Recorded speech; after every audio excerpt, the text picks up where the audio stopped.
if I lay down and I play dead and I stay dead, maybe you'll get sick of being the monster out of my head, under my bed. Think you're some. 유가증권 시장 5월 22일자 발표해보겠습니다. 발표 기업은 총 3개고요. 현대미포조선은 이제 단일 판매 공급계약 체결인데 이제 컨테이너 선 5척을 공사 수주를 했습니다.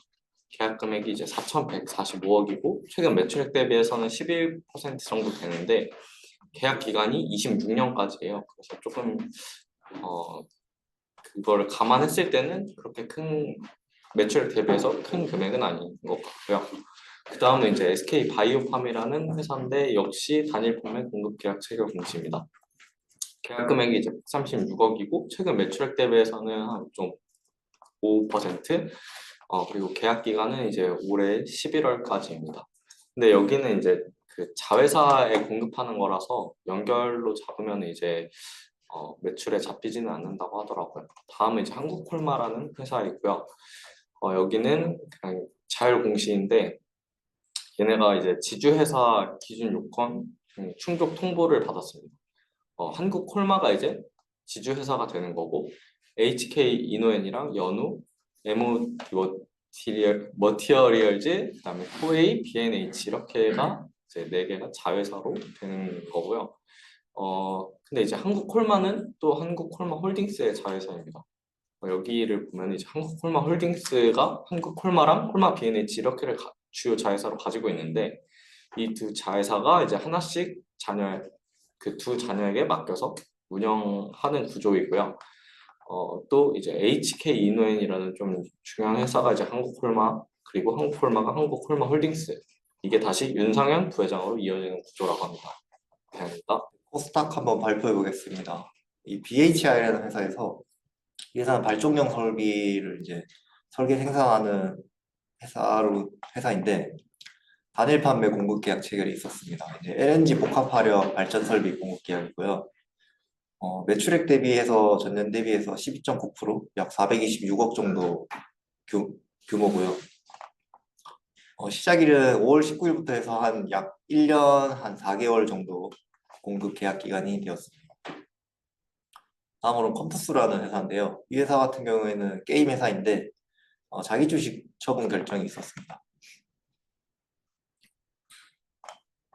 이거 같은 경우 처분 목적은 이제 성과 보상으로 하는 대상자한테 자기 주식 교부를 하려고 했던 거고, 그다음에 한 1억 원 정도의 규모인 1.8억 원 정도의 규모. 자기 주식 같은 경우에 현재 9.9%를 가지고 있습니다. 다음 토비스라는 회사인데요. 이 회사도 주식 소각 결정이 있었는데 약 15만 주, 한 11억 7천만 원 정도의 규모로 소각 예정이라고 합니다. 6월 15일에 소각을 할 예정이고요. 그다음으로 이제 리파인이라는 회사인데요. 이 회사 같은 경우에는 제가 분기 실적을 스크리닝 하다가 알게 된 회사인데 BM이 괜찮은 회사인 것 같아서 한번 소개해 보려고 가져왔습니다. 회사 같은 경우에 대출이나 보증 금융 상품, 권리저서 업무를 접목해서 새로운 BM을 자기들이 창출했다. 뭐 이렇게 해서 특허를 낸 BM을 가지고 사업을 하는 회사입니다. 부동산 전월세 관련해서 하는 건데 전월세 보증금 대출 권리조사료로 수수료를 먹고 사는 회사인 것 같습니다. 이게 정확하게는 어떤 BM인지 확실히 이해를 못했지만은 이제 대출이나 보증 상품을 취급하고 있는 금융기관의 이제 내부 심사나 조사 같은 거, 신용 관리 등등이 이제 문제가 없다고 판단하면 대출금을 지급하는데 보증서를 발행하거나, 그러면 이제 이 대출이나 보증을 내고 나서 추가적인 잘 되고 있는지 그런 조사가 필요하고, 이런 걸 얘네들이 아웃소싱을 시키고 해가지고 프로세스를 좀 효율화시켜서 그런 거를 솔루션을 한다고 생각하면 되는 것 같습니다.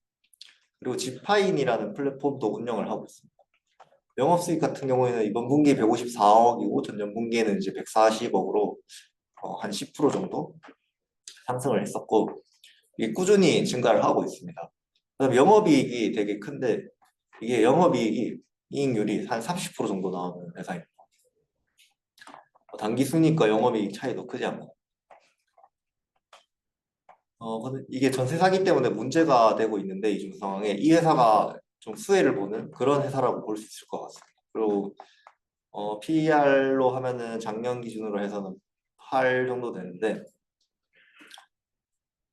이 투자를 하는 걸 떠나서 이 회사가 이제 어떤 비중을 가지고 있는지 공부를 하면 또 괜찮은 공부가 되지 않을까 생각해서 한번 가지고 와봤습니다. 네, 감사합니다.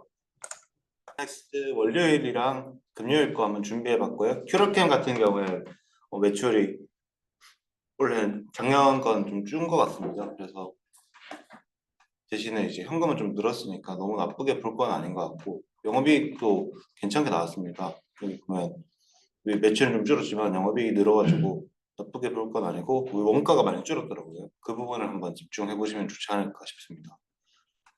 그리고 산미금속 같은 경우에는 금속형 단조 전문 회사인데 이번에 매출이 잘 나왔습니다. 근데 문제가 단조 회사가 상장사가 좀 있고 코넥스를 굳이 살 이유가 있나? 뭐 여기가 매출 펌핑이 뭐 몇 배씩 된다 이런 건 모르겠는데 그렇게 생각하고 TNL 엔지니어링 같은 경우에 공시가 올라갔는데 여기 같은 경우에 이제 이번에 IRTV에서 코넥스 회사들을 이제 단체 기업 설명회를 하고 있는데 유튜브가 올라왔습니다. 참고해 보시면 좋을 것 같고 오늘 이제 원픽 기업은 인바치 바이오코어라는 회사인데 매출이 계속 늘고 있고 지금 잘 나오고 있고 수출도 일정 부분 있습니다.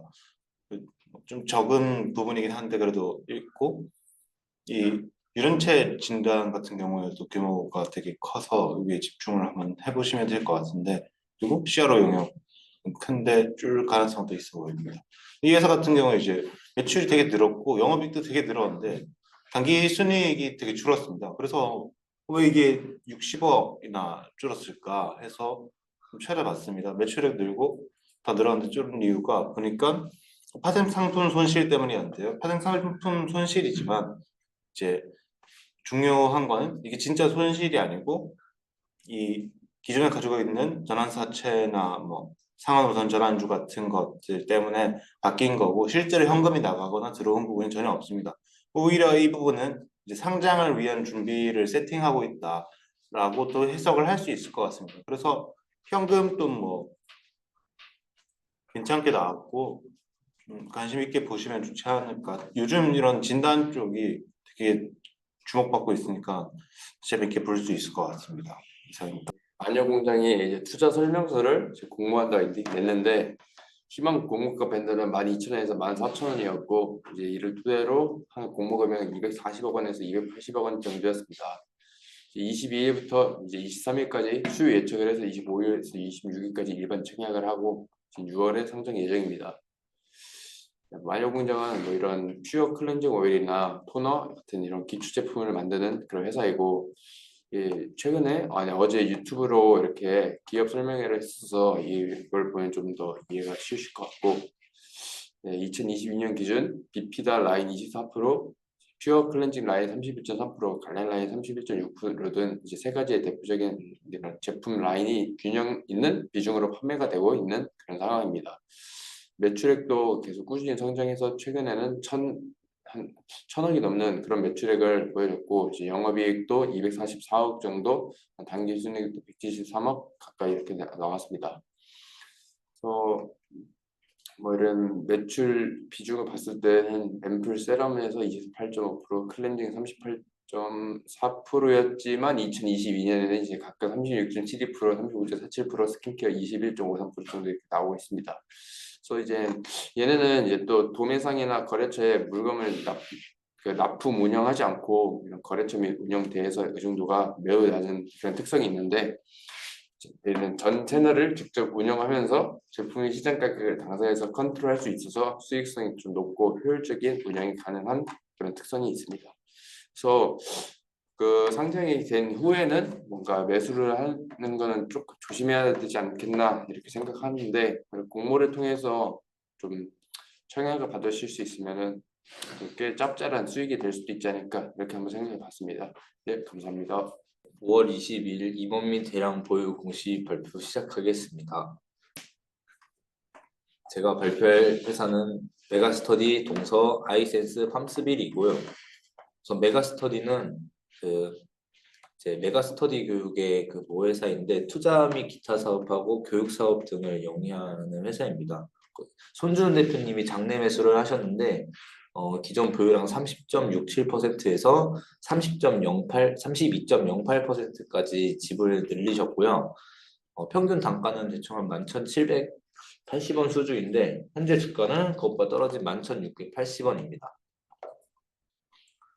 그다음 동선대 여기는 그 식품 사업하고 뭐 식품 포장 사업을 영위하는 회사예요. 여기에 김종희 부사장님이 장내 매수를 하셨는데 지분 0.06%를 늘리셨습니다. 그래서 평균 단가도 한 28,800원 수준이고 현재 주가는 그것보다 오른 21,350원에 거래되고 있습니다. 그다음 아이센스인데 여기는 그 혈당 측정기를 만드는 회사예요. 최근에 이 회사가 원래는 그 자가혈당 측정기만 만들고 있다가 연속 혈당 측정기까지 개발한다고 해서 많이 주목을 받고 있는데 그런 이슈 때문인지 여기 템플턴 인베스트먼트라는 회사에서 지분을 크게 늘렸습니다. 그래서 평균 단가는 16,000원 정도 되고 현재는 16,700원에 거래되고 있습니다. 마지막은 팜스빌이라는 회사인데 여기는 건강기능식품을 만들고 이제 유통까지 하는 회사예요. 자체 브랜드를 보유하고 있다고 생각하시면 됩니다. 이 회사의 대표이신 이병욱 님이 장내 매수를 하셨는데 기존의 60.04%의 지분을 60.07%까지 늘리셨습니다. 평균 단가는 9,055원, 현재 주가는 9,300원입니다. 그래서 이 회사를 살짝 공부해봤는데 13개의 자사 브랜드를 가지고 있고 이제 개발도 건강기능식품 그리고 건강지향식품을 개발하고 유통까지 하고 있습니다.